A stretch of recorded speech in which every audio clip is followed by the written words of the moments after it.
Saka takes it short this time to Lewis Skelly. Lovely threaded pass into Ben White, cut back to Solis!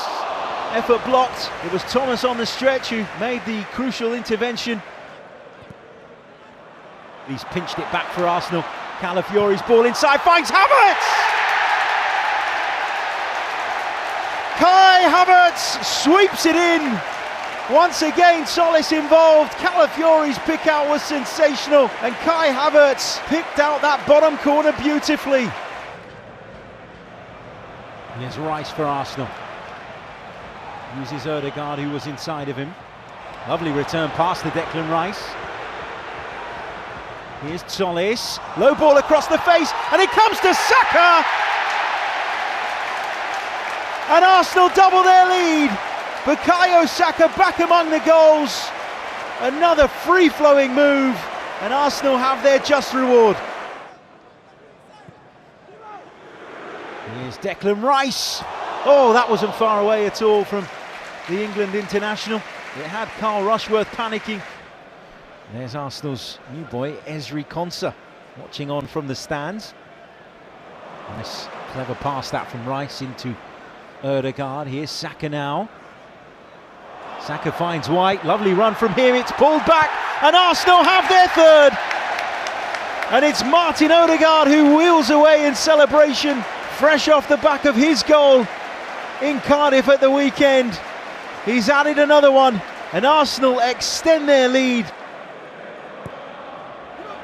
It's a good delivery. It's up into the air, but it's not clear. Comes to Solis, volleys towards goal. The goalkeeper spilt it, and thankfully for Convetry, it was Thomas who reacted quick enough to sweep it clear. Ẹ kú dédé àkókò yìí gbogbo olólùfẹ́ ìkànnì jígí aláràkẹ́ 24 tí ó kalẹ̀ sí ìlú Ìbàdàn ní ìpínlẹ̀ Ọ̀yọ́, ilé tí a ti ń kọ ìròyìn bíi àkọlé ìtàn tó jẹ́ wípé pẹ̀lú ìmísí Odùduwà ní gbogbo ọ̀rọ̀ tó ń jáde ní ẹnu àwa o.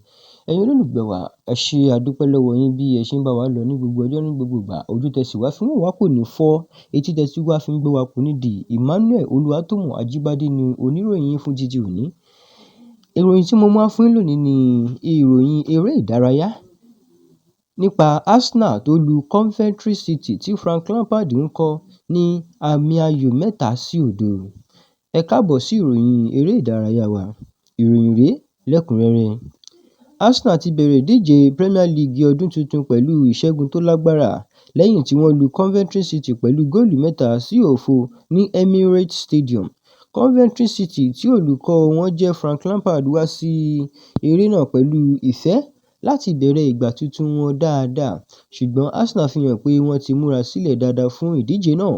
Arsenal bẹ̀rẹ̀ sí ní ṣàkóso eré náà láti ìbẹ̀rẹ̀, wọ́n ń gbá bọ́ọ̀lù wọ́n sì ń fi Convetry sínú ìṣòro. Ní ìṣẹ́jú 15, Kai Havertz gbá góòlù àkọ́kọ́ fún Arsenal. Góòlù náà fún Arsenal ní ìgboyà, wọ́n sì tẹ̀síwájú láti máa kọlu ẹgbẹ́ Convetry. Kò pẹ́ lẹ́yìn náà tí Bukayo Saka fi góòlù kejì kún ní ìṣẹ́gun 23. Góòlù kejì náà jẹ́ kí Arsenal wọ ìsinmi pẹ̀lú góòlù 2-0 nígbà tí Convetry kò tíì rí ọ̀nà láti wọlé sí Arsenal ní ìdàkejì.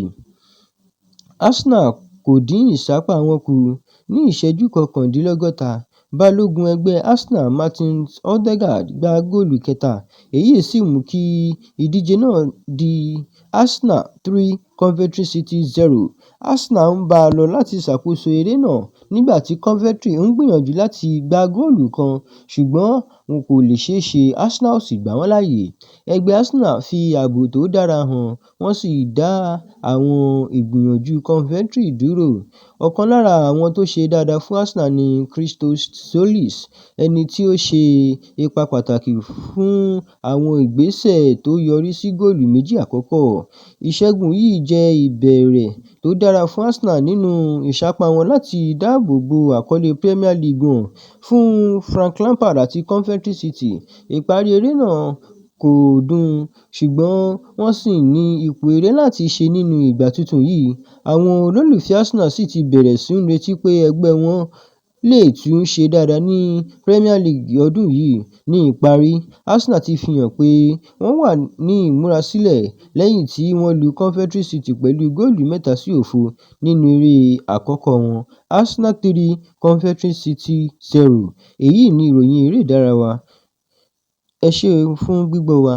Báyìí ni a ó sì rí mọ́ fún ìròyìn eré ìdárayá wa fún títí òní. Ẹ ṣé, ó dàbọ̀.